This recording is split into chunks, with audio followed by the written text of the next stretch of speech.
আল্লাহ বলেন ওয়াল্লাযীনা ইযা ফাআলু ফাহিশাতান, আমার বান্দারা যখন কোনো ফাহিশা কাজ করে, অন্যায় কাজ করে, আও যালামু আনফুসাহুম, নিজের নফসের উপরে জুলুম করে, গুনাহ করতে করতে হৃদয়টাকে ভরপুর করে ফেলেছে, কিন্তু ওই মানুষটা নিজের গুনাহের জন্য আল্লাহর কাছে তওবা করতে চায়, মাফ চায়, আল্লাহকে বলে আল্লাহ আও যালামু আনফুসাহুম, আমি আমার নফসের উপরে জুলুম করেছি, যাকারুল্লাহ, আমি আপনাকে স্মরণ করতেছি, ফাস্তাগফারু লিযুনুবিহিম, আল্লাহ আপনি আমার জীবনের গুনাহ মাফ করেন, সুবহানাল্লাহ বল। তখন আল্লাহ পাক রব্বুল আলামিন আসমান থেকে আওয়াজ দিয়ে বলেন ওয়া মান ইয়াগফিরুয যুনুবা ইল্লাল্লাহ,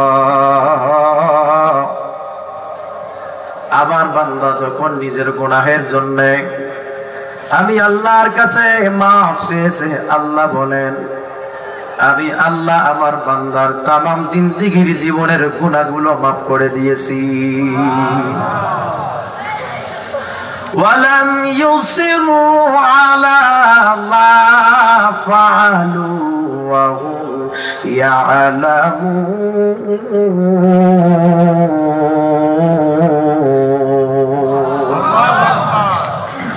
আল্লাহ বলেন শর্ত হলো একটা, বান্দা যে গুনাহ থেকে আমি আল্লাহর কাছে তওবা করেছে, মাফ চেয়েছে, আমি রব্বুল আলামিন বলে দিলাম বান্দা যদি আর ওই গুনাহের কাজ না করে, আমি আল্লাহ ওই বান্দাকে মাফ করে দিয়ে দিব, সুবহানাল্লাহ।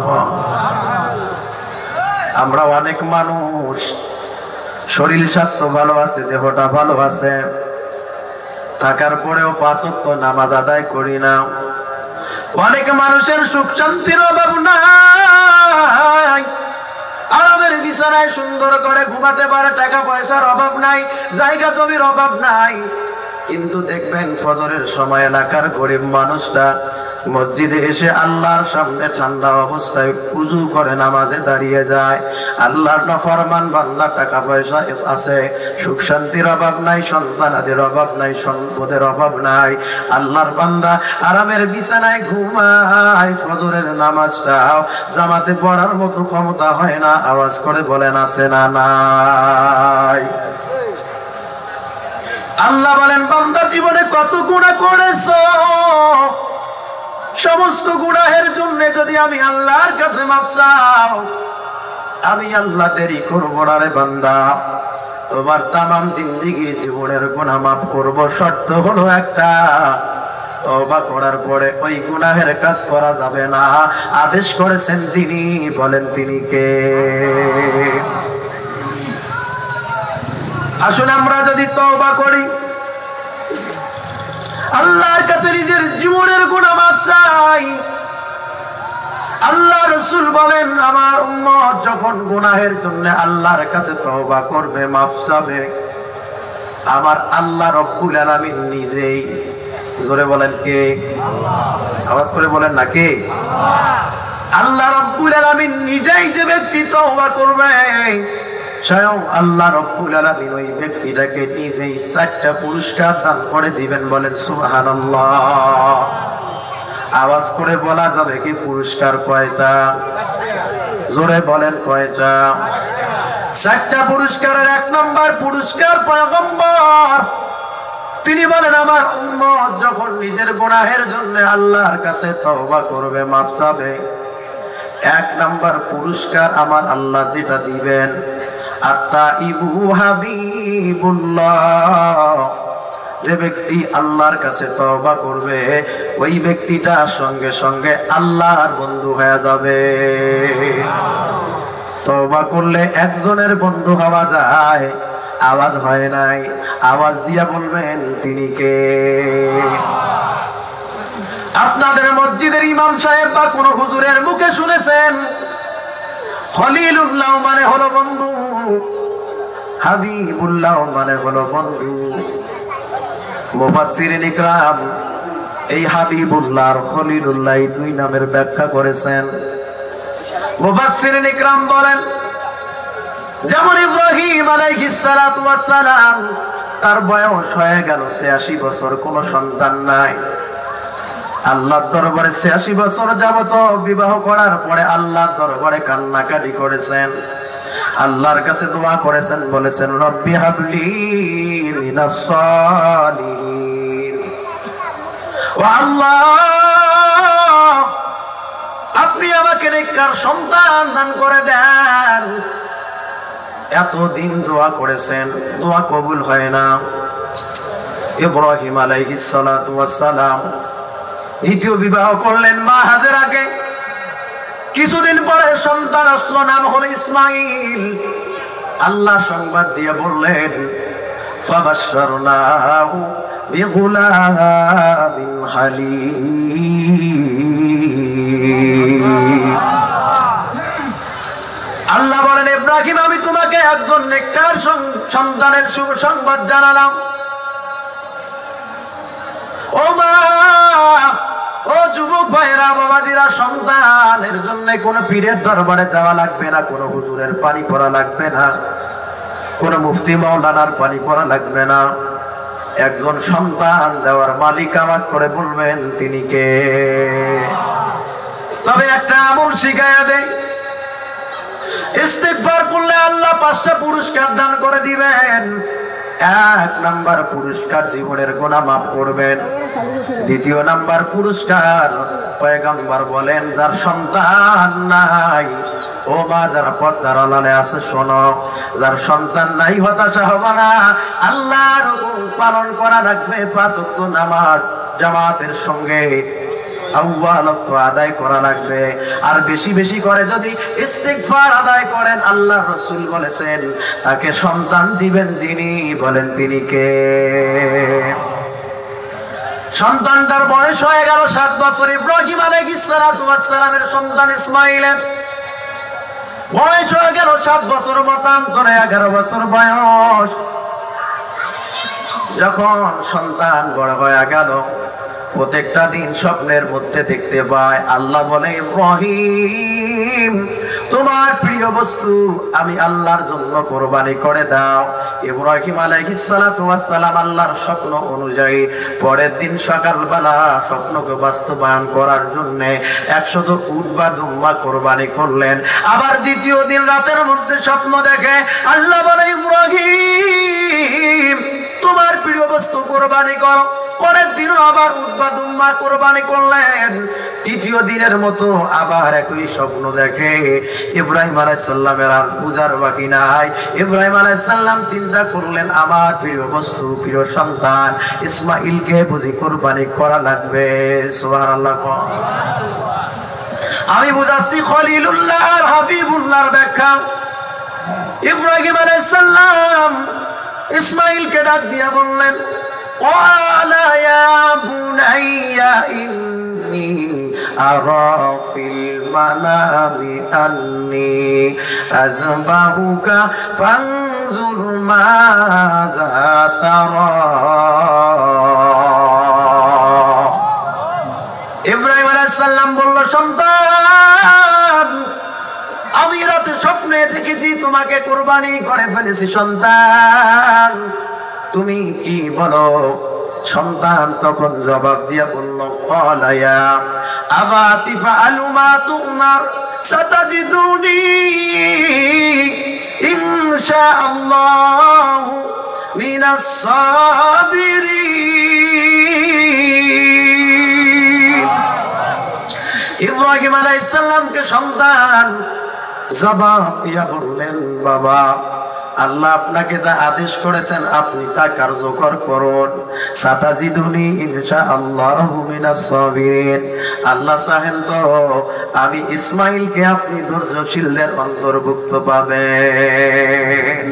ইব্রাহিম আলাইহিস সালাতু ওয়াস সালাম সন্তানকে কুরবানি করার জন্য মিনায় নিয়ে গেলেন। আমরা সকলেই জানি, কিন্তু ঘটনা বলা আমার উদ্দেশ্য নয়। উদ্দেশ্য হলো আলাদা, হাবিবুল্লাহ আর খলিলুল্লাহ বুঝানো। যখন মিনায় নিয়ে গেলেন, ইসমাইলকে কুরবানি করে ফেলবে, আল্লাহ আসমান থেকে আওয়াজ দিয়ে বললেন, ও জিবরাইল, আর দেরি করবা না, যাও যাও, তাড়াতাড়ি যাও। আমার বন্ধু ইব্রাহিম আলাইহিস সালাম শব্দকে বাস্তবায়ন করতে যাইয়া নিজের সন্তানকে ছুরি মারতেছে, জবাই করতেছে। আমি আল্লাহর হুকুম, যাও, দেরি করবা না, জান্নাত থেকে একটা দুম্বা নিয়ে যাও।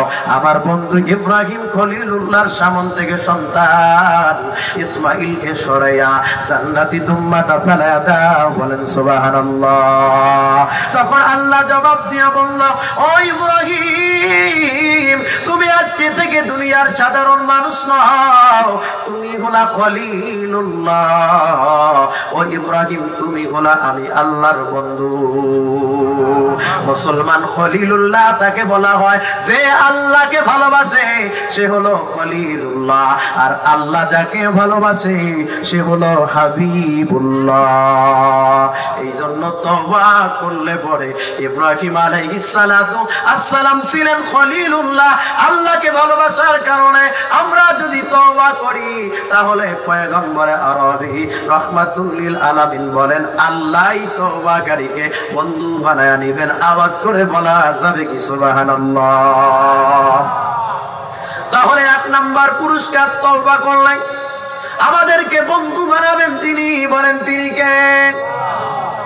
দুই নাম্বার পুরস্কার পয়গম্বর বলেন, আত্তাইবু মিনাজ যানবি কামান লা যানবা লাহু।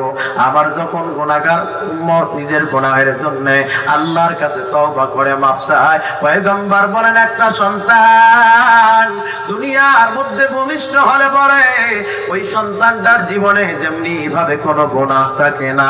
আজকে একটা সন্তান জন্মগ্রহণ করেছে, ওই সন্তানটার যেমনি ভাবে গুনাহ থাকে না।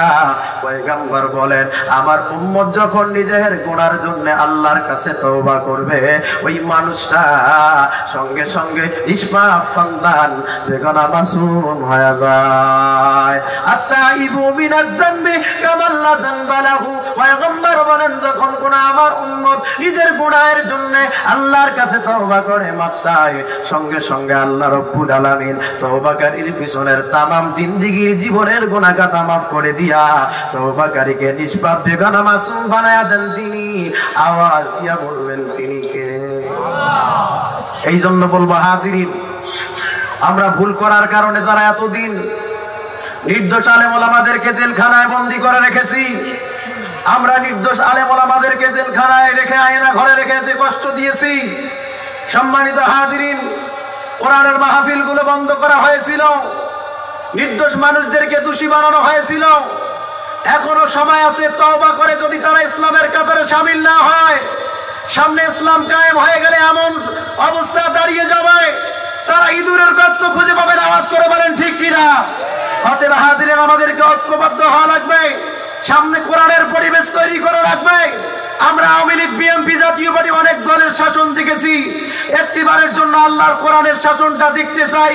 এই চাষ করা জমিনে কোরআনের আইন বাস্তবায়ন হোক। আমরা কারা কারা চাই আজকের মাহফিলে দু হাত তুলে আমার আল্লাহকে দেখা দেন। লিল্লাহি তাকবীর। আল্লাহ তাআলা কবুল করুন, বলেন আমিন। এই জন্য দুই নাম্বার হলো তওবা করার গুণাবলী। তওবা করলে পরে ওই ব্যক্তির জীবনে কোনো গুনাহ থাকে না। বলেছেন তিনি কে? তিন নাম্বার পয়গম্বর আরবি রাহমাতুল লিল আলামিন বলেন, আমার যখন গুনাহগার উম্মত নিজের গুনাহের জন্য আল্লাহর কাছে তওবা করে, স্বয়ং আল্লাহ রাব্বুল আলামিন ওই তওবাকারীর নিজেই জিম্মাদার হয়ে যায়। আমি যে তওবা করেন দক্ষিণ মহেশপুর হাজীপাড়ার মানুষগুলো যদি তওবা করে, আল্লাহর কাছে যদি নিজের গুনাহ মাফ চায়, আল্লাহকে যদি একটিবারের জন্য বলে রব্বুল আলামিন আপনি আমার জীবনের গুনাহ মাফ করে দেন, আল্লাহ বলেন আমি তোমার জিম্মাদারি নিয়ে নিব। আল্লাহ বলেন শয়তান তুমি আমার প্রকৃত তওবাকারী বান্দার সামনেও যাইতে পারবি না, পিছনেও যাইতে পারবি না, ডাইনেও যাইতে পারবি না, বামেও যাইতে পারবি না, কারণ প্রকৃত তওবাকারীর জিম্মাদার হয়ে যান যিনি, তিনি কে? শয়তান আল্লাহর সামনে দাঁড়ায় বলেন ইল্লা ইবাদাকা মিনহুমুল মুখলাসিন। আল্লাহ পাক জানায়া দেন, শয়তান আল্লাহকে ডাক দিয়ে বলে আল্লাহ আমি প্রকৃত তওবাকারীকে কখনো ধোঁকা দিতে যাব না, সামনেও যাব না, পিছনেও যাব না, ডাইনেও যাব না। অতএব প্রকৃত তওবাকারীর জিম্মাদার হয়ে যান যিনি, বলেন তিনি কে? আমি কোরআনুল কারীম তেলাওয়াত করেছিলাম সূরাতুল আলে ইমরানের 135 নম্বর আয়াতে কারিমা। আল্লাহ পাক রব্বুল আলামিন এই আয়াতটি নাযিল করেছেন তখন আল্লাহর নবী তাবুকের যুদ্ধের সময় সাহাবায়ে কেরামদেরকে নিয়ে জিহাদের ময়দানে চলে যাবেন। আল্লাহর নবী হঠাৎ করে একজন সাহাবী সাঈদ রাদিয়াল্লাহু তাআলা আনহুকে ডাক দিয়ে বললেন, সাঈদ আমি তোমাকে জিহাদের ময়দানের সেনাপতির দায়িত্ব দিব, তুমি জিহাদের ময়দানে যাবা, প্রস্তুতি গ্রহণ করো। সাঈদ আল্লাহ রাসূলের সামনে দাঁড়িয়ে গেলেন, নবীজিকে বলে পয়গম্বর আমি তো জিহাদের ময়দানের সেনাপতির দায়িত্ব পালন করব ঠিক, যুদ্ধ করার জন্য যাব ঠিক, কিন্তু আমার পরিবারে খরচ করার জন্য, বাজার করার জন্য তেমন কোনো মানুষ নাই। ও নবীজি আমার পরিবারের দেখাশোনার দায়িত্ব কাউকে দেওয়া লাগবে, আমার ছোট্ট ছোট্ট সন্তানগুলো আছে, কে দেখাশোনা করবে? ইয়া রাসূলুল্লাহ ইয়া হাবিবাল্লাহ। আল্লাহর নবী তখন ডাক দিয়া বললেন, সাঈদ রে যাও তোমার বন্ধু সালাবাতুল আনসারীকে বলো আমি রাসূলুল্লাহ বললাম যুদ্ধের ময়দান থেকে যতক্ষণ পর্যন্ত ফিরে আসবে না ততক্ষণ পর্যন্ত যেন সালাবাতুল আনসারী তোমার পরিবারের দেখাশোনা করে। সুবহানাল্লাহ। সাঈদের বাড়ি হলো মক্কায়। জোরে বলেন কোথায়? আওয়াজ করে বলুন না কোথায়?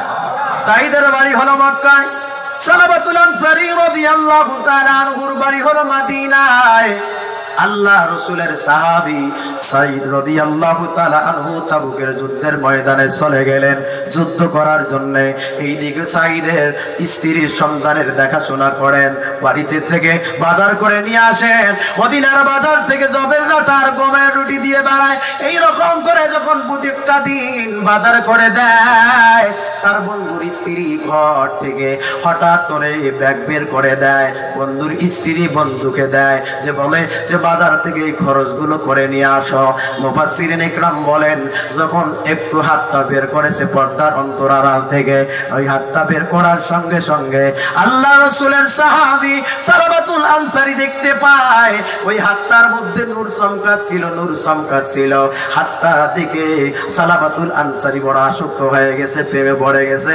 সালাবাতুল আনসারী চিন্তা করে হাতটা যদি এত সুন্দর হয়, না জানি মানুষটা আরো কত বড় সুন্দর। কারণ ইমানদার হোক আর বেঈমান হোক, একজনের প্ররোচনায় গুনাহের কাজ করে, সেটার নাম হলো ইবলিস। ও মুসলমান, সালাবাতুল আনসারী ঘরের মধ্যে প্রবেশ করে গেলেন। ঘরের মধ্যে যখন প্রবেশ করেছে সালাবাতুল আনসারী রাদিয়াল্লাহু তাআলা আনহু তার বন্ধুর স্ত্রীর হাতটা যখন ধরেছে, ধরার সঙ্গে সঙ্গে তার বন্ধুর স্ত্রী বলতেছিল, রে সালাবা শোনো, তুমি জানো না তোমার কাছে তো রেখে যাওয়া বললাম আমি আমানত, তুমি আমানতের খেয়ানত করবা না। আমানতের খেয়ানত যদি করো তোমাকে জাহান্নামের আগুনের মধ্যে জ্বলা লাগবে। দুনিয়ার সামান্য লোভ লালসার জন্য, আজকে দুনিয়া একটু শান্তি পূরণের জন্য সালাবা আমার সঙ্গে অন্যায় কাম করবা, আর অন্যায় কাম করবা, জাহান্নামের আগুনে জ্বলা লাগবে। একটু জাহান্নামের আগুনের কথা চিন্তা করো। এইরকম করে যখন সালাবাতুল আনসারীকে বলেছে, হঠাৎ করে জাহান্নামের আগুন সালাবাতুল আনসারীর অন্তরের মধ্যে জাগ্রত হয়ে যায়। সালাবাতুল আনসারী তার বন্ধুর স্ত্রীর হাতটা ছেড়ে দিয়া কান্না করতে করতে একটা বিরাট বড় জঙ্গলের মধ্যে চলে যায়। সালাবা কান্না করে আর বলে, মালিক আমি জীবনে যে গুনাহ করেছি, আমার গুনাহ তো জানি মাফ হবে না, আমার গুনাহ মাফ হবে না। তবে এটা সত্য, যতদিন পর্যন্ত আমার জীবনের গুনাহ মাফ হবে না ততদিন পর্যন্ত আমি মক্কা মদিনার কোন মানুষদেরকে মুখ দেখাবো না। সুবহানাল্লাহ। মক্কা মদিনার কোন মানুষদেরকে মুখ দেখাবো না। এখনকার যুগের মেয়েদেরকে তাকান, একটু যদি অফার হয়ে যায় নিজের স্বামী ছাড়াও দেবরের সঙ্গেও পালায়া যায়। এইরকম মুসলমান নারী বলেন আছে না নাই? এই জন্য মা চারটা জিনিস যদি মারা করতে পারে, জোরে কোন কয়টা?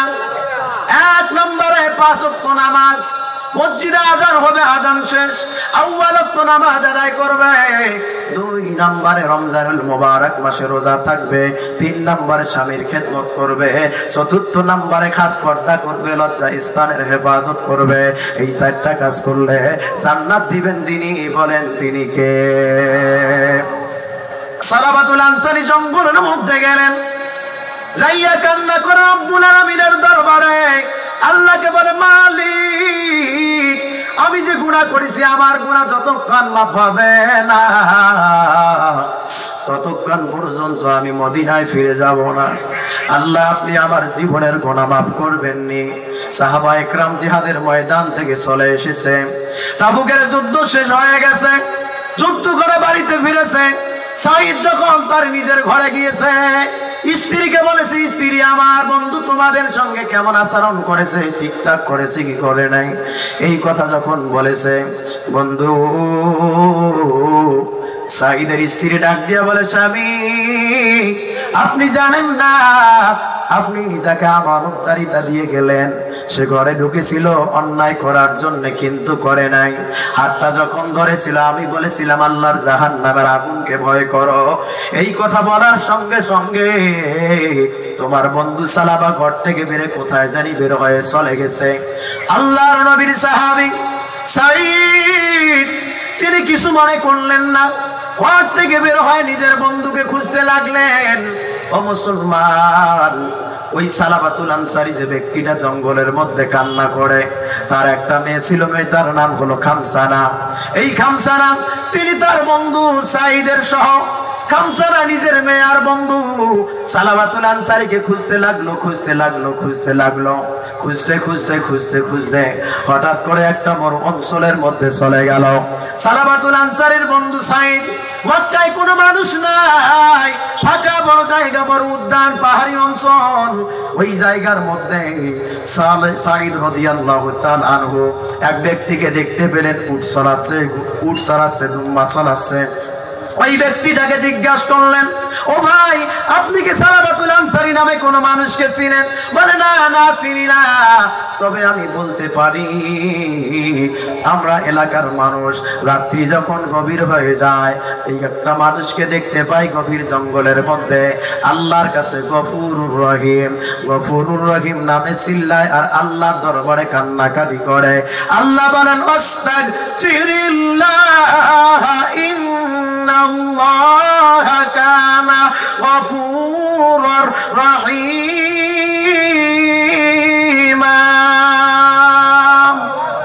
আল্লাহ বলেন, আস্তাগফিরুল্লাহ, যে ব্যক্তি আমি আল্লাহর কাছে ক্ষমার জন্য আবেদন করে, আল্লাহ বলেন আমি আল্লাহ দেরি করি না, সঙ্গে সঙ্গে আমি আল্লাহ ওই ব্যক্তির তামাম জিন্দেগির জীবনের গুনাহগুলো মাফ করে দিয়া দেয়। পয়গম্বরের সাহাবী সাঈদ রাদিয়া বলে, সাঈদ রাদিয়াল্লাহু তাআলা আনহু এবার বলে, ভাই আপনি কি কাউকে দেখেছেন? বলে, না না দেখি না। রাত্রি যখন গভীর হয়ে যায় একটা মানুষ জঙ্গলের মধ্যে গফুরুর রহিম নামে চিল্লায়, আল্লাহর দরবারে কান্নাকাটি করে, আমি এই রকম একটা মানুষের সংবাদ জানি। তখন তার বন্ধু সাঈদ জঙ্গলের মধ্যে তার বন্ধুর মেয়ে সহ ঢুকে গেলেন। দেখে সালাবাতুল আনসারী গুনাহ করার কারণে জঙ্গলের মধ্যে মাটির মধ্যে সিজদায় অবনত হওয়ার পর আল্লাহর দরবারে গফুরুর রহিম, গফুরুর রহিম নামে চিল্লায়। ও আল্লাহর বান্দারা, ও আল্লাহর বান্দিরা, একজনের কাছে যদি নিজের চোখের পানি ফেলে কান্নাকাটি করতে পারেন, যিনি মাফ করবেন বলেন তিনি কে? সালাবাতুল আনসারী কান্না করে মাথা তুলে না, ডাক দিয়া বলে, ভাই আমি তোমার বন্ধু, এসেছি, আমার কোনো সমস্যা নাই, তোমাকে মাফ করে দিয়েছি। এই কথা বলার পরেও সিজদার থেকে মাথা উঠায় না। নিজের মেয়েও বলে বাবা চলেন একটু মদিনায় ফিরে যায়। বাবা আপনি চলেন মদিনায় ফিরে যায়, আল্লাহ চাইলে মাফ করবেন। বাবা মাথা উঠায় না, জঙ্গল থেকে বের হয় না। বাবা কান্নাকাটি করে আর বলে মা যতক্ষণ পর্যন্ত আল্লাহ আমাকে মাফ করবে না ততক্ষণ পর্যন্ত আমি মক্কা মদিনার কোন মানুষকে মুখটা দেখাবো না। এই রকম করে যখন বলতেছিল, নিজের মেয়ে বলার পরেও মাথা তুলে না। এক পর্যায়ে সাইদ বলতেছিল মা ও আমার বন্ধু তোমরা যদি আমাকে জঙ্গল থেকে বের করে নিয়ে যাও তাহলে একটা শর্ত হলো চোর চুরি করলে ধরা পড়ে যেমনি ভাবে ঠিক তেমনি ভাবে চোরকে ধরলে পড়ে হাতের মধ্যে যেমনি ভাবে রশি লাগায়, পায়ের মধ্যে যেমনি ভাবে রশি লাগায়, ঠিক তেমনি ভাবে মা আমার হাতে পায়ের মধ্যে দড়ি লাগায়া আমাকে চোরের মতো টেনে টেনে নিয়ে যাও মা, যাতে করে আরবের মানুষেরা বুঝতে পারে আমার মতো গুনাহগার নাফরমান বান্দা দুনিয়ার মধ্যে কেউ নাই। আমি দুনিয়ায় লাঞ্ছিত হতে চাই, আখিরাতে লাঞ্ছিত হতে চাই না। এক পর্যায়ে নিজের বাবার মেয়ে বাবা হয়ে নিজের বাবার হাতের মধ্যে রশি লাগাইছে, পায়ের মধ্যে রশি লাগাইছে। রশি লাগার পরে বাবাকে চোরের মতো হেসরায় হেসরায় নিয়ে যাচ্ছে। ও মুসলমান, এ ধরনের লজ্জাজনক কষ্ট পৃথিবীর জমিনে বলেন আছে নাকি? সম্মানিত হাজিরিন, আপনারা 15 বছর 7 মাস আমরা আমাদের বাক স্বাধীনতা হারিয়ে ফেলেছিলাম। আমাদের কথা বলার স্বাধীনতা কেড়ে নেওয়া হয়েছিল। যখন বাংলাদেশের ছাত্র জনতা দেখতে পেরেছে যে বাংলাদেশের মানুষের কথা বলার বাক স্বাধীনতা হারিয়ে ফেলেছে, তখন এই মানুষদের অধিকার রক্ষা করার জন্য, ফিরিয়ে আনার জন্য 5ই আগস্ট লেখাপড়া ছেড়ে দিয়ে ছাত্র জনতা তারা রাজপথ দখল করে বঙ্গভবনের দিকে পঙ্গপালের মতো রওনা হয়েছিল। আওয়াজ করে বলেন ঠিক কিনা? এই দৃশ্য দেখার পরে সেনাপ্রধান ওয়াকারুজ্জামান বলেছিল, প্রধানমন্ত্রী আপনি যদি আধা ঘন্টার মধ্যে দেশ পরিত্যাগ না করেন তাহলে আপনার কি অবস্থা হবে আমরা জানতে পারতেছি না, আপনার অস্তিত্ব খুঁজে পাওয়া যাবে না। অতএব প্রধানমন্ত্রী বলেছিল আমাকে একটু সময় দেন, আমি জাতির উদ্দেশ্যে একটু ভাষণ দিতে চাই। সেনাপ্রধান বলছিলেন যদি ভাষণ দিতে চান এই মুহূর্তে পঙ্গপালের মতো যদি আপনাকে আক্রমণ করা হয় আমরা আপনাকে রক্ষা করতে পারবো না। অতএব গরম ভাত আর গরম তরকারি খাওয়ার সময় নাই, এখনই আপনাকে দেশ ছেড়ে দূরে যেতে হবে। আওয়াজ করে বলেন ঠিক কিনা? সম্মানিত হাজিরিন, এই দেশের স্বাধীনতা অর্জন হয়েছে দ্বিতীয়বারের মতো। আমরা মুসলমান এই স্বাধীনতা হারাতে চাই না, অন্যায়কারী মানুষদের হাতে দিতে চাই না, একটিবারের জন্য কোরআনওয়ালা মানুষদের হাতে ক্ষমতাটা দিতে চাই। কারা কারা রাজি আছেন আজকের মাহফিলে 2 হাত তুলে স্লোগান দিয়ে আমার আল্লাহকে দেখা দেন।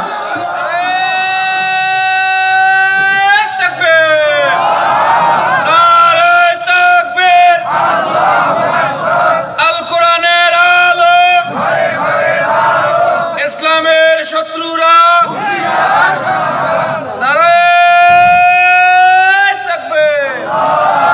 আপনার আল্লাহ কবুল করুন, বলেন আমিন। সালাবাতুল আনসারী বলে মা ও মা তুমি যদি আমাকে মদিনায় নিয়ে যাও তাহলে পায়ের মধ্যে রশি লাগাও, হাত করা লাগাও, টেনে টেনে চোরের মতো আমাকে নিয়ে যাও গো মা। সালাবাতুল আনসারীর হাতে পায়ে রশি লাগায়া টেনে টেনে নিয়ে যায়। সালাবাতুল আনসারী ডাক দিয়া বলে তোমরা আমাকে এইরকম করে টেনে নিয়ে যাও, আমার মন বলে যে গুনাহ করেছি। আবু বকর সিদ্দিকের কাছে যদি যাই, আবু বকর সিদ্দিকের কাছে বুঝে গেলে আমার জীবনের গুনাহ মাফ হবে। চলে গেলেন আবু বকর সিদ্দিকের কাছে। আবু বকর সিদ্দিক ডাক দিয়া বলেন, গুনাহ শোনার পরে বলেন যাও যাও তুমি যে পাপ করেছো তোমার এই পাপ মাফ হবে না। সালাবাতুল আনসারী তখন কান্না আরো শুরু করে দিলেন। কান্না করতে করতে সালাবাতুল আনসারী রাদিয়াল্লাহু তাআলা আনহু আবু বকরের দরবার থেকে বের হলেন। সালাবা বলে আবু বকর সিদ্দিক বিদায় করতে পারে। আমার মন বলে আমি যদি হযরত ওমরের দরবারে যাই, হযরত ওমর বুঝি আমার জীবনের গুনাহ মাফের ব্যবস্থা করে দেবে। হযরত ওমরের কাছে গেলেন। আমিরুল মুমিনিন হযরত ওমর গুনাহ শোনার পরে বললেন যাও তোমার গুনাহ মাফ হবে না। এবার চলে গেলেন হযরত উসমানের দরবারে। হযরত ওসমান রাদিয়াল্লাহু তাআলা আনহু শোনার পরে তিনি বললেন, না না, তোমার গুনাহ মাফ হবে না, আমার সামনে থেকে চলে যাও। এবার গেলেন আলীর দরবারে, হযরতে আলীও বিদায় করে দিলেন। সালামাতুল আনসারী কান্না করে আর বলে, আমাকে আবু বকর, হযরত ওমর, ওসমান, আলী বিদায় করতে পারে, আমার মন বলে আমি যদি রাহমাতুল লিল আলামিনের কাছে যাই, নবীজির কাছে গেলে বুঝি নবীজি আমার জীবনের গুনাহ মাফ করে দিবেন। এই বলে সালামাতুল আনসারী চলে গেলেন রাহমাতুল লিল আলামিনের কাছে। যে নবীর নাম হলো রহমত। আল্লাহ বলেন, ওয়ামা আরসালনাকা ইল্লা রাহমাতাল লিল আলামিন।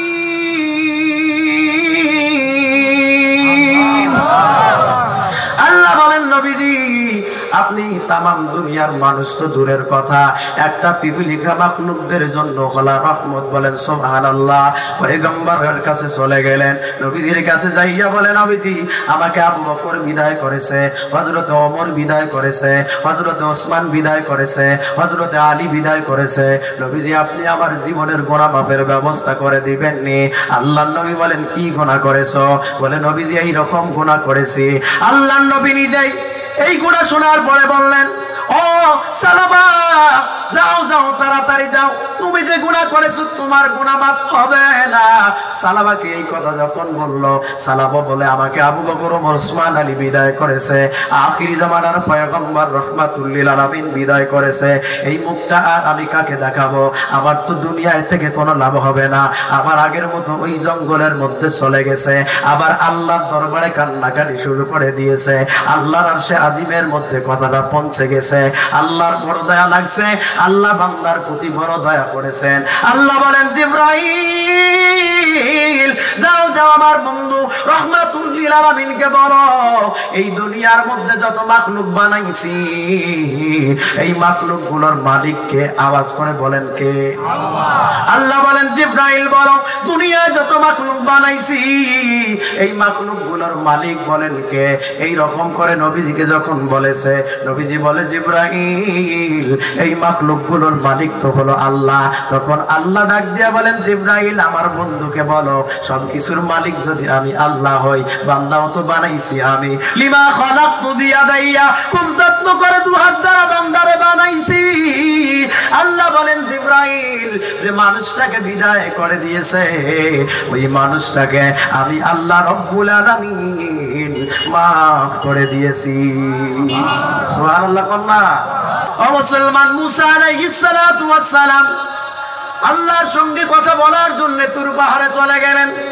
আল্লাহকে বলেন, আল্লাহ আমি জাহান্নামী মানুষের সাক্ষাৎ লাভ করতে চাই। আল্লাহ বলে, মুসা জাহান্নামী মানুষের সাক্ষাৎ লাভ করে কি লাভ? মুসা আলাইহিস সালাতু ওয়াস সালাম তখন বললেন, আল্লাহ আমি যদি জাহান্নামী মানুষকে দেখি, আমার বনি ইসরাইলের উম্মত গুলোকে বলে বেড়াবো যে গুনাহের কাজ করলে এই রকম শাস্তি হয়ে যাবে।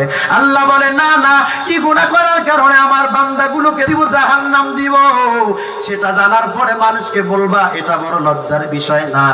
আল্লাহ বলেন, লাকাদ খালাকনাল ইনসানা ফি আহসানি তাকওয়িম।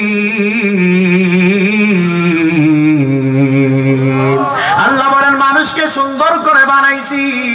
আল্লাহ ডাক দিয়া বলেন, ও মুসা আমি বান্দা বানাইছি, জাহান্নাম দেব না কি দেব আমার ব্যাপার, কিন্তু তোমার জানার কোনো এখতিয়ার নাই। আল্লাহ এক পর্যায়ে বলেন, মুসা তুমি যেহেতু কালিমুল্লাহ, ওরে মুসা তুমি শোনো, যেহেতু আমার কাছে দরখাস্ত করেছো, তোমার দরখাস্ত মঞ্জুর করে নিব। একটা শর্ত হলো, তুমি জাহান্নামী মানুষ সাক্ষাৎ পাবা, কিন্তু জাহান্নামী মানুষের সঙ্গে কথা বলতে পারবা না। আল্লাহকে ডাক দিয়া বলে, আল্লাহকে মুসা আলাইহিস সালাম ডাক দিয়া বলে, মালিক আমি কোথায় জায়গা পাবো? আল্লাহ বলেন, মুসা জাহান্নামী মানুষের সাক্ষাৎ যদি লাভ করতে চাও, তাহলে তোমার বাড়ির সামনে রাস্তার পাশে সকালবেলা দাঁড়িয়ে থাকবা, দেখতে পারবা একটা জাহান্নামী মানুষ হেঁটে হেঁটে তোমার কাছে আসতেছে। মুসা আলাইহিস সালাম সকালবেলা রব্বুল আলামিনের কথা মতো যখন রাস্তার পাশে দাঁড়াইছে, একটা জাহান্নামী মানুষ হেঁটে হেঁটে মুসা আলাইহিস সালাতু আসসালামের সামনে যখন আসলো, কিন্তু কথা বলার তো এখতিয়ার নাই, আল্লাহর তো কোনো হুকুম নাই, কথা বলতে পারে না। কথা বলতে কিন্তু মন চায়। মানুষটাকে মাথার থেকে নিয়ে শুরু করে পায়ের তালু পর্যন্ত ভালোভাবে তাকাইলো। সুবহানাল্লাহ। মুসা আলাইহিস সালাম তাকানোর পর আবার দৌড় দিয়া আল্লাহর কাছে চলে গেলেন। আল্লাহর কাছে চলে গেলেন মুসা আলাইহিস সালাম, আল্লাহকে বললেন, রব্বুল আলামিন, জাহান্নামী মানুষ দেখতে চাইলাম, দেখাইলেন, একটিবারের জন্য জান্নাতি মানুষ দেখাবেননি। আল্লাহ তখন বলে, মুসা তুমি তো বড় চালাক, জাহান্নামী মানুষ দেখতে চাইলা, আবার জান্নাতি মানুষ দেখতে চাও। আল্লাহ বলে, মুসা তাহলে দেরি করবা না, যে জায়গায় সকালবেলা দাঁড়িয়ে থেকে জাহান্নামী মানুষ দেখেছো, বিকালবেলা ওই জায়গার মধ্যে দাঁড়িয়ে থাকবা, দেখতে পাওয়া জান্নাতি মানুষ তোমার দিকে হেঁটে হেঁটে হাজির হতেছে। সুবহানাল্লাহ। মুসা আলাইহিস সালাম আল্লাহর কথা মতো ওই জায়গার মধ্যে দাঁড়িয়ে আছে জান্নাতি মানুষ দেখার জন্য। মুসা আলাইহিস সালাম দেখতে পায় একজন মানুষ হেঁটে হেঁটে তার সামনে আসতেছিল। মুসা আলাইহিস সালাতু ওয়াস সালাম ভালোভাবে তাকায়, তাকায় তো তাকায়, খুব সুন্দর করে তাকায়। মুসা আলাইহিস সালাতু ওয়াস সালাম বলে, সকালবেলা যে মানুষটাকে জাহান্নামী হিসেবে দেখেছি, ওই মানুষটা কেন জানি বিকালবেলা জান্নাতি হয় আমি মুসার সামনে হাজির হয়েছে। মুসা আলাইহিস সালাতু ওয়াস সালাম কথা বলতে পারে না, ওই মানুষটার দিকে তাকালেন, শুধু একটি বারের মতো জিজ্ঞাসা করেছেন, ভাই তোমাকে কিছু বলবো না, আমার আল্লাহর আদেশ নাই, তবে একটা প্রশ্ন করতে চাই, সকালবেলা যে মানুষটা এসেছিল আমার সামনে, তুমি কি সেই মানুষ? বলে জি। বলে যাও, চলে যাও। মুসা আলাইহিস সালাম দৌড় দিয়া তুরবারে আল্লাহর কাছে চলে গেলেন। আল্লাহকে বলেন, রব্বুল আলামিন, জাহান্নামী মানুষ দেখতে চাইলাম, সকালবেলা রাস্তার পাশে দাঁড়িয়ে থেকে জাহান্নামী মানুষ দেখলাম, জান্নাতি মানুষ দেখতে চাইলাম, বিকালবেলা ওই জায়গায় দাঁড়িয়ে যখন ছিলাম ওই মানুষটাকে আমি দেখেছি। সকালবেলার জাহান্নামী মানুষটা বিকালবেলা জান্নাতি হয়ে কেমন করে আমার সামনে হাজির হলো জানতে চাই। আল্লাহ ডাক দিয়া বলে, মুসা সকালবেলা ওই মানুষটা যখন জাহান্নামী হয় গুনার বোঝা মাথায় নিয়ে তোমার কাছে হাজির হয়েছিল, ওই মানুষটা ছিল তখন অপরাধী। দুপুরবেলা মানুষটা নিজের গুনাহের জন্য আল্লাহর কাছে কান্না করেছে, আমি আল্লাহর কাছে মাপ চেয়েছে, পাহাড়ের উপরে বলেছে, রব্বুল আলামিন, আমি জীবনে অনেক গুনাহ করেছি, আর করব না। আল্লাহ পাক রব্বুল আলামিন বলেন, ওয়ালাম ইউসিরু আলা মা ফাআলু ওয়া হুম ইয়ালামুন। আল্লাহ বলেন, বান্দা তওবা করবা, জীবনে যদি গুনার কাজ না করো তাহলে আমি আল্লাহ তোমার তামাম জিন্দেগীর জীবনের গুনাহগুলো মাফ করে দিব। আল্লাহকে ডাক দিয়া বলেন, আল্লাহ কি কারণে ওই ব্যক্তিটা জাহান্নামী জান্নাতি হয়ে গেল? আল্লাহ বলেন, মানুষটা সকালবেলা গুনার কারণে জাহান্নামী, দুপুরবেলা পাহাড়ে উঠিয়া আমি আল্লাহর কাছে যখন তওবা করেছে মাফ করে দিয়া বিকালবেলা জান্নাতি বানাইয়া আমি আল্লাহ তুমি মুসার সামনে বান্দাকে হাজির করে দিয়েছি। বান্দা যখন জাহান্নামে জ্বলিবে বলো মাওলা তোমার বান্দার উপায় কি হইবে? আদর করিয়া মানুষ আল্লাহ বানাইয়া কেমনি দিবা জাহান্নামে ফেলিয়া সকলের দরজা হইতে মাওলা ফিরিয়া তোমার দরজায় রইলাম পড়িয়া। তুমি যদি মাফ না করো আল্লাহ বান্দারে বলো মাওলা বান্দা যাবে কার কাছে? আল্লাহ যেন আমাদের গুনাহ মাফ করে দেন, বলেন আমিন। পয়গম্বর আরবি রাহমাতুল লিল আলামিন ওই যে তওবা করার চতুর্থ নাম্বার যেটা আমল হলো, পুরস্কার হলো, যদি কোনো ব্যক্তি তওবা করে, চতুর্থ নাম্বার পুরস্কার আমার আল্লাহ ওই ব্যক্তিটাকে মরণের সময় আল্লাহর জান্নাতের শুভ সংবাদ শোনায়া দিবেন। সুবহানাল্লাহ। ধীরে বলেন, জোরে বলেন, আওয়াজ করে বলেন।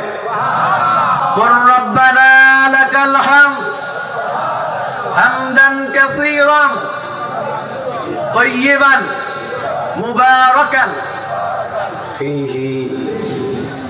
সম্মানিত হাজিরিন, আল্লাহ পাক রব্বুল আলামিন তওবাকারীর চতুর্থ নাম্বার পুরস্কার তাকে দিয়া দিবেন মরণের সময় আল্লাহ তাকে জান্নাতের শুভ সংবাদ শোনায়া দিবেন। সুবহানাল্লাহ বলেন।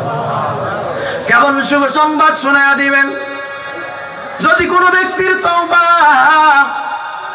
আল্লাহর দরবারে কবুল হয়ে যায়, ওই ব্যক্তিটার মরণের সময় ইমানদারও যদি হয়, শয়তান তার বাহিনী নিয়ে বাম দিকে দাঁড়ায়া যায়, ইমানদারের সামনে দুনিয়ার নাজ নিয়ামতের ছবি তুলে ধরে, আর ইমানদারদেরকে ডাক দিয়া বলে, শয়তান বলে যে দুনিয়ার মোহে পড়ো, আল্লাহকে ভুলে যাও, আল্লাহর রাসূলকে ভুলে যাও, ঈমান আমল ভুলে যাও। তখন এই ইমানদারের তওবাকারী বান্দাটার ঈমান রক্ষা করার জন্য আল্লাহ রাব্বুল আলামিন আসমান থেকে আল্লাহ পাক 500 রহমতের ফেরেশতা মণ্ডলী পাঠায়া দেন। 500 রহমতের ফেরেশতা মণ্ডলী যখন ইমানদারের ডান দিকে এসে দাঁড়িয়ে যায়, তার কানে কানে বলে, আল্লাহ তাখাফু, আল্লাহ তাখাফু, ও আল্লাহর বান্দা তোমার কোনো ভয় নাই, ওয়ালা তাহজানু, তোমার কোনো চিন্তা নাই, ওয়া আবশিরু বিল জান্নাহ, তুমি আজকে জান্নাতের শুভ সংবাদ শোনার পরে খুশি হয়ে যাও। তওবাকারীকে মৃত্যুর সময় ফেরেশতাদেরকে দিয়া আল্লাহর জান্নাতের শুভ সংবাদ শোনান তিনি। আওয়াজ করে বলবেন তিনি কে? মায়ের কোলে সন্তান দুগ্ধ পান করতে করতে যেমনি ভাবে ঘুমায়া পড়ে, আল্লাহ রাসূল ডাক দিয়া বলেন, এই রকম করে ইমানদারের মরণ হবে, জানটা সহজ করে নেওয়া হবে। মুসলমান, এই পারে মরণ আর ওই পারে আল্লাহর জান্নাত। ইমানদারকে কবরে রাখা হবে। কবরে রাখার পর ইমানদারকে জিজ্ঞাসা করা হবে, আপনারা জানেন, বলা হবে, মার রব্বুকা, তোমার রবের পরিচয় দাও। ইমানদার বলবে, ফায়াকুল রব্বি আল্লাহ, আওয়াজ করে বলেন আমাদের রবকে। সরে একটু রাতের মধ্যে আল্লাহকে যদি ডাকার মতো ডাকতে পারেন, আল্লাহ মাফ করে দিবেন। আওয়াজ করে বলেন আল্লাহ, জোরে বলুন না আল্লাহ, আল্লাহ। আমার আল্লাহ বলেন, আমি আল্লাহ বান্দার জীবনের গুনাহ মাফ করতে পারি। জিজ্ঞাসা করা হবে, মার রব্বুকা, তোমার রবকে। বলবে, ফায়াকুল রব্বি আল্লাহ, মান দীনুকা, তোমার ধর্মের পরিচয় দাও। বলবে, ফায়াকুলু দীনি আল ইসলাম, আমার ধর্মের নাম হলো ইসলাম। জিজ্ঞাসা করা হবে, মান নাবিয়ুকা, তোমার নবীকে। তখন বলবে, আমার নবী হলো মুহাম্মদ সাল্লাল্লাহু আলাইহি ওয়াসাল্লাম। আসমান থেকে আওয়াজ বেশি আসবে, আল্লাহ বলবেন, সাদাকা বুদি, সাদাকা বুদি, সাদাকা বুদি, ফাফরিশুহু মিনাল জান্নাহ ওয়া আলবিসুহু মিনাল জান্নাহ। আল্লাহ বলবেন, ফেরেশতারা যাও, আমার মুমিন বান্দা তওবা করে মুমিন হয়েছে, আমি আল্লাহ আদেশ করলাম তাকে জান্নাতের মধ্যে জান্নাতের পোশাক পরায়া দাও, কবরের মধ্যে জান্নাতের বিছানা বিছায়া দাও। আফতাহু লাহু বাবান ইলাল জান্নাহ, কবরের মধ্যে আমি আল্লাহর একটা জান্নাতের দরজা উন্মুক্ত করে দাও। সুবহানাল্লাহ। আমার নাফরমানের মরণ হয়ে যাবে। বলবে, মার রব্বুকা, তোমার রবকে। বলবে, লা আদরি, জানি না। মান দীনুকা, তোমার ধর্ম কি? বলবে, লা আদরি, জানি না। মান নবিয়ুকা, তোমার নবীকে? বলবে, লা আদরি, জানি না। তখন আসমান থেকে আওয়াজ ভেসে আসবে, কাযাবা আবদি, কাযাবা আবদি, আমার বান্দা মিথ্যা বলেছে, মিথ্যা বলেছে। আল্লাহ বলবেন, ফাফরিশুহু মিনান নার ওয়া আলবিসুহু মিনান নার। আল্লাহ বলবেন, ও ফেরেশতারা, যাও কবরের মধ্যে জাহান্নামের পোশাক পরায়া দাও। ওয়া আলবিসুহু মিনান নার, কবরের মধ্যে জাহান্নামের বিছানা বিছায়া দাও। আফতাহু লাহু বাবান ইলান নার, কবরের মধ্যে জাহান্নামের 7টা দরজা উন্মুক্ত করে দাও। দাও, আজকে থেকে নিয়ে শুরু করে কিয়ামত পর্যন্ত তার কবরের সঙ্গে জাহান্নামের দরজাটা উন্মুক্ত করে দাও। এই জন্য মুসলমান, তওবা করার ৪র্থ নাম্বার পুরস্কার, আমরা যদি আল্লাহর কাছে তওবা করি, আমাদেরকে মরণের সময় আল্লাহর জান্নাতের শুভ সংবাদ শোনাবেন যিনি, বলেন তিনি কে? এই জন্য ভেজালের দুনিয়ায়, সুদ ঘুষের দুনিয়ায় ঈমান টিকে রাখা নিজেকে বড় দায় হলেও হাজিরিন আমাদের ঈমানকে নিজেকে সচেতন করে সতর্ক হয়ে চলার দরকার। আওয়াজ করে বলুন, আছে না নাই? এক ব্যক্তি চিন্তা করলো, দুনিয়ায় যেহেতু ভেজাল, আমি আর দুনিয়ার মধ্যে থাকবো না। এই চিন্তা করে বাজারে গেছে, বিষ নিয়ে আসছে, বিষ খেয়ে মারা যাবে। বাজার থেকে বিষ নিয়ে আসলো, বিষ পান করলো মরার জন্যে। কম্বল মুড়ি দিয়া বিছানায় ঘুমাইছে আল্লাহর বান্দা। বিষ খাওয়ার পরে কিছুক্ষণ পর দেখে মরে না, বিষ কাজ হয় না। কয় আমি খাইলাম মরার জন্য, কাজ হয় না কেন? এবার কি করলো, বাজারে আবার চলে গেল, রশি নিয়ে আসলো মরার জন্য। বাজারে যে রশি নিয়ে আসলো, ঘরের মধ্যে রশি বাঁধলো, আর দুনিয়ায় থাকবে না, মরে যাবে। গালার মধ্যে ফাঁস দিয়ে পা গুলো উপরে উঠালো, রশিটা ছিঁড়ে জমিনের মধ্যে পড়ে গেল। আল্লাহর বান্দা চিন্তা করে, মরার জন্য আনলাম বিষ, খাওয়ার পরে ঘুমাইলাম, বললাম না। আবার মরার জন্য গালার মধ্যে দিলাম ফাঁস, তাও তো রশিটা ছিঁড়ে গেল। প্রথমে খাইলাম বিষ, বিষের মধ্যেও ভেজাল, যার কারণে বিষ খাওয়ার পরেও কাজ হয় না। কারণ আপনার যদি মরণ না হয়, হাজার চেষ্টা করলেও মরণ হবে না, বলেন কথা কা? শাহাদাতের মরণ সোজা নয়। শাহাদাতের মরণ ওয়াজ করে, জিকির করে, খানকায় বসে পাওয়া যায় না। শাহাদাতের মরণ তখন হয় কোরআনের কথা বলার কারণে। 13টি বছর কোরআনের পাখিকে জেলখানায় রাখার পরে চিকিৎসার নামে তাকে ডাক্তারখানায় ভর্তি করাইয়া ইনজেকশনে বিষ প্রয়োগ করে হত্যা করেছে। এটাই হলো শাহাদাতের মরণ।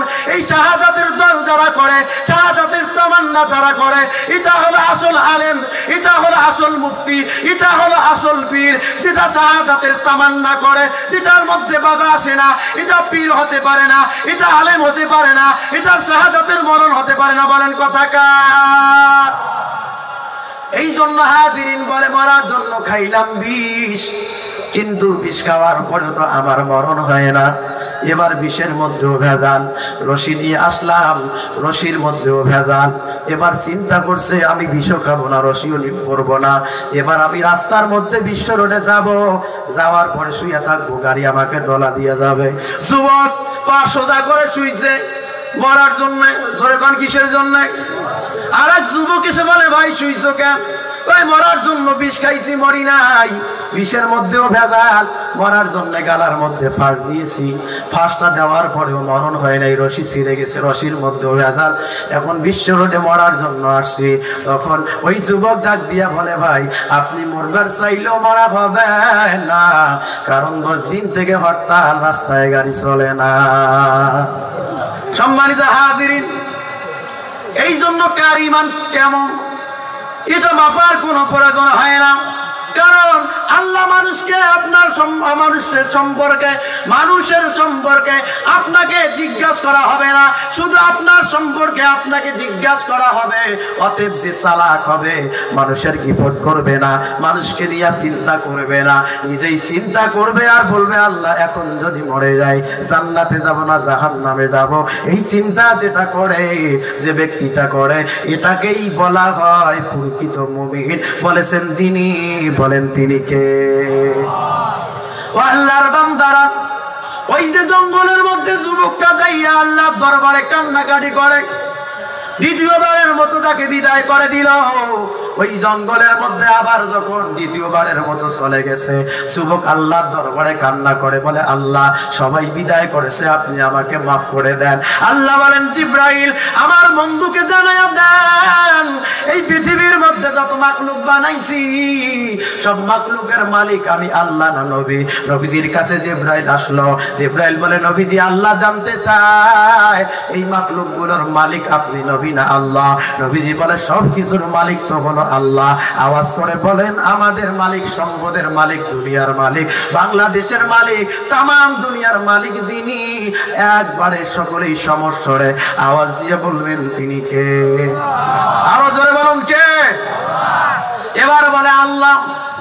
আল্লাহ বলে জিবরাইল আমার বন্ধুকে জানায়া দাও যে যুবকটাকে বিদায় করে দিয়েছে ওই যুবকটাকে আমি আল্লাহ মাফ করে দিয়েছি। সুবহানাল্লাহ বলেন। এবার যুবককে খোঁজার জন্য নবীজি ডাক দিয়া বলেন আবু বকর, ও সালমান ফারসি যাও যাও, আমার ওই গফারমান বান্দা যাকে আমরা বিদায় করেছি গুনার কারণে, সে তো প্রকৃত মানুষ, তার তওবা তো আল্লাহ কবুল করে নিয়েছেন। যাও যাও, আর দেরি করো না, তাকে যে বলো আমি রাহমাতুল লিল আলামিন ডাক দিয়েছি। সুবহানাল্লাহ বলেন। ওই যুবকের কাছে জঙ্গলের মধ্যে গেলেন, সালমান ফারসিও গেলেন, ওই বিরুদ্ধ সাহাবী সালমান ফারসিও গেলেন, আবু বকর সিদ্দিক তিনিও চলে গেলেন জঙ্গলের মধ্যে। যাওয়ার পর ওই যুবককে ডাক দিয়ে বলে যুবক আমরা তো বিদায় করেছি, ভুল করেছি, রাহমাতুল লিল আলামিন তো বিদায় করেছে, নবীজি তোমাকে ডাক দিয়েছে, আল্লাহ নাকি তোমাকে মাফ করে দিয়েছে। এত বড় গুনাহ করার কারণে আজকে আমরা বিদায় করেছি, আল্লাহ কিন্তু তোমাকে বিদায় করে নাই, আল্লাহ তোমার জিন্দেগির জীবনের গুনাহ খাতাগুলো মাফ করেছেন। সুবহানাল্লাহ বলেন। যুবক বলে আমার তো বিশ্বাস হয় না, আমার তো মনে বড় সংকোচ, আল্লাহ বুঝি আমার জীবনের গুনাহ মাফ করে নাই। এইভাবে যুবক চিন্তিত হয়েছেন, যুবক বড় পেরেশান হয়ে গেছেন।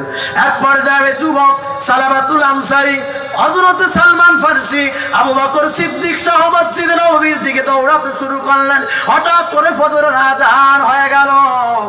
মসজিদের মধ্যে মুয়াজ্জিন সাহেব ফজরের আযান দিলেন, আসসালাতু খায়রুম মিনান নাউম।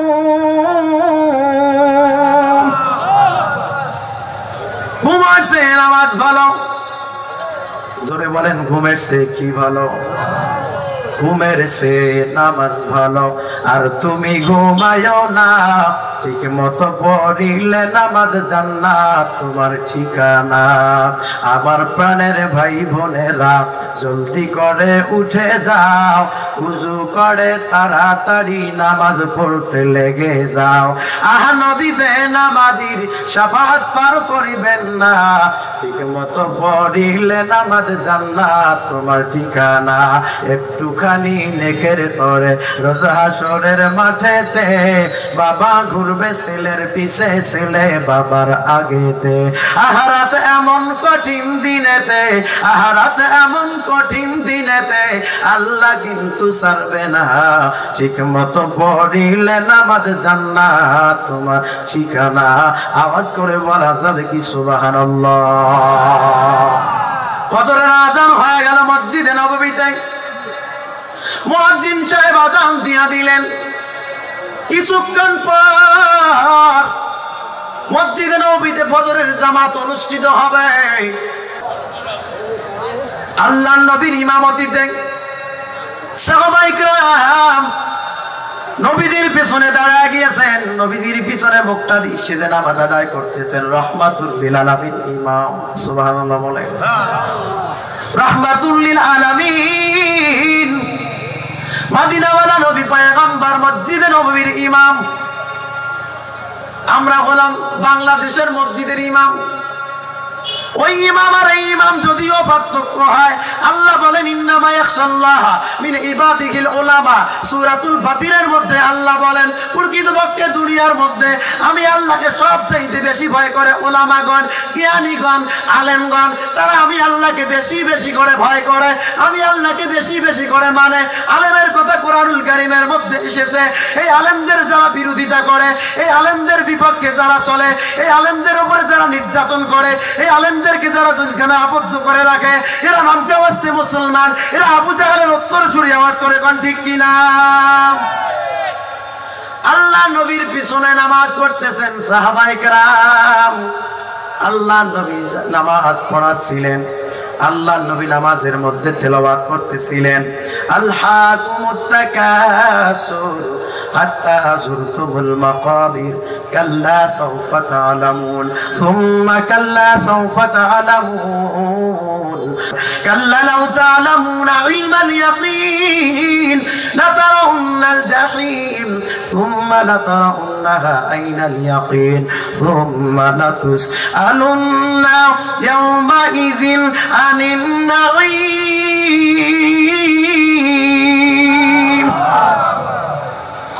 আল্লাহ নবী তেলাওয়াত করতেছেন, সালাবাতুল আনসারী আল্লাহ রাসূলের পিছনে এসে দাঁড়াইছে নামাজ পড়ার জন্য, ওযু করে।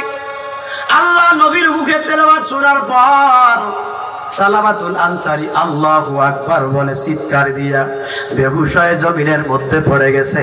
আওয়াজ করে বলা যাবে কি আল্লাহু আকবার? সম্মানিত হাজিরিন, আল্লাহু আকবার এটা কোন দলের স্লোগান নয়। আওয়াজ করে বলেন ঠিক কিনা? আল্লাহ বলেন ওয়ারাব্বাকা ফাকাব্বির, মুমিনের হাতিয়ার হলো তাকবীর।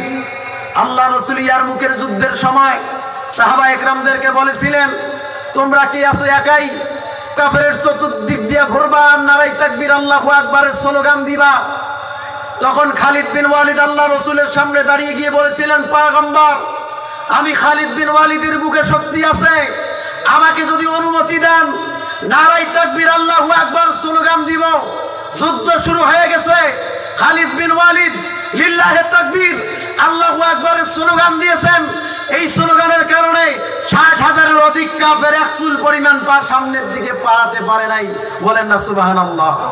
অতএব লিল্লাহি তাকবীর আল্লাহু আকবার এটা কোন দলের স্লোগান নয়, এটা আওয়ামী লীগের স্লোগান নয়, এটা বিএনপির স্লোগান নয়, এটা জাতীয় পার্টির স্লোগান নয়, এটা অন্য অন্য দলের স্লোগান নয়, এটা জামাত ইসলামের স্লোগান নয়।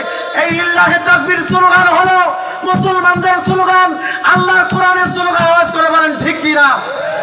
অতএব এই লিল্লাহি তাকবীর স্লোগানকে তারা যারা জঙ্গিবাদের সঙ্গে তুলনা করেছে মুসলমান, তারাই উগ্রবাদী, তারাই জঙ্গিবাদ। আপনারা দেখেছেন কোরআনওয়ালা মানুষগুলোর ফাঁসি হয়ে গেছে, তাদের হত্যার বিচারের জন্য একজন কোরআনের পাখি, একজন আলেম ওলামা, তারা জজ কোর্টের সামনে দাঁড়িয়ে গিয়ে কোরআনের পাখিদের মৃত্যুদণ্ড হওয়ার কারণে একজন বিরোধী দলীয় নেতা ভাইদেরকে হত্যা করে নাই। এই নজির খুঁজে পাওয়া যায় না। আওয়াজ করে বলেন ঠিক কিনা?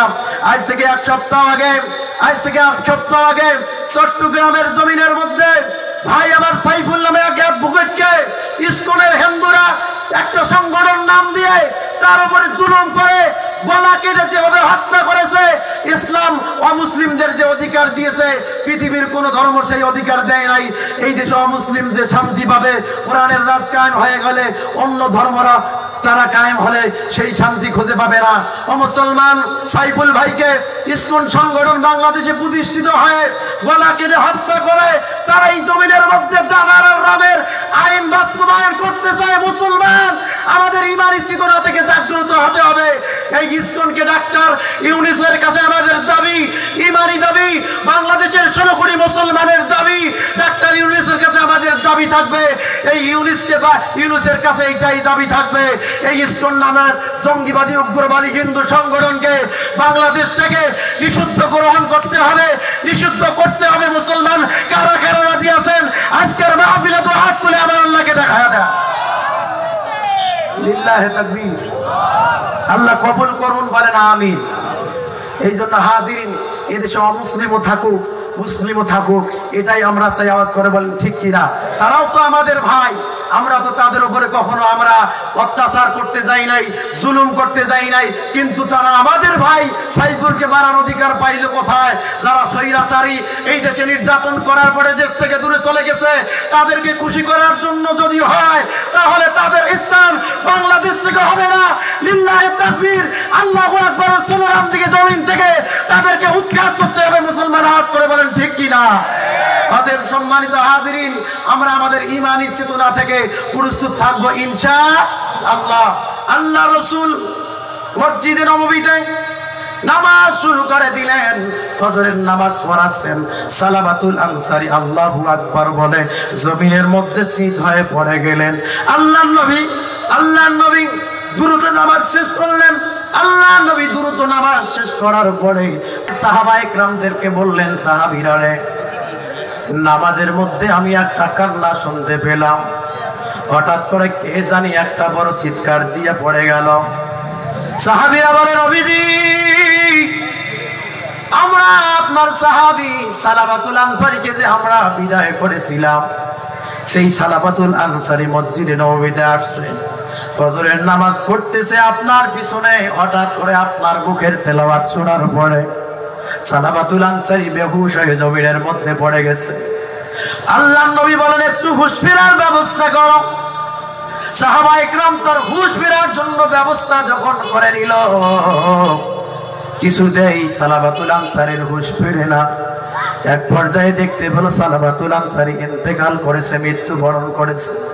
সাহাবীরা বলেন, নবীজি, যে সালাবাতুল আনসারীকে আমরা সবাই বিদায় করলাম, আল্লাহ মাফের কথা বলল, সেই সালাবাতুল আনসারী মৃত্যুবরণ করেছেন।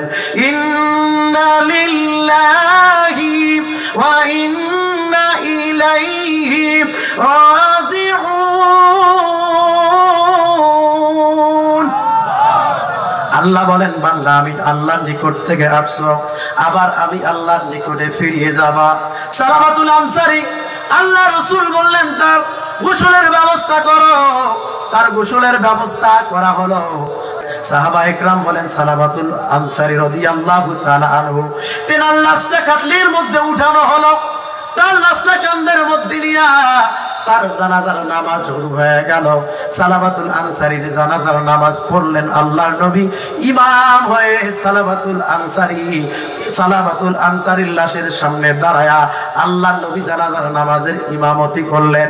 যখন নবীজির নামাজ শেষ হয়ে গেল, রাহমাতুল লিল আলামিন তিনি দাঁড়িয়ে আছেন।